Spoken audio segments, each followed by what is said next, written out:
how to add sound effect on CapCut. So guys, in this video I will show you how you can use different sound effect on CapCut. So guys, if this video is helpful for you, then please give like this video and subscribe our channel. So without wasting time, let's start video. For adding sound effect on CapCut, so firstly open the CapCut. So when you will open the CapCut, here you can see you can choose any project or you can choose new project by click on new project from your gallery.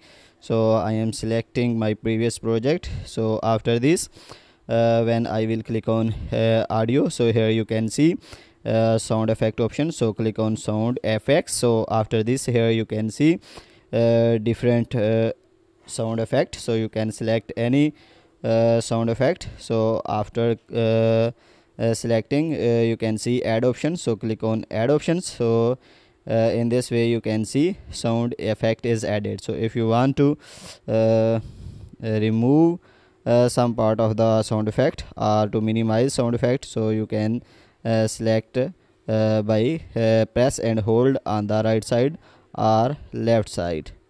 So guys, in this way you can change the duration of sound effect. So if you want to add sound effect on the another part of the video, so after this move the timeline of the video. So after this here you can see again sound. So click on again sound.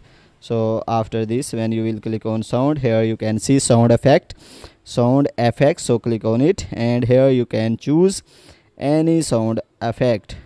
So after choosing you can also listen by click on it. After this you can see plus option. So click on plus option. So guys, in this way you can add sound effect on your video. If this video is helpful for you, then please give like this video and subscribe our channel. Thanks for watching.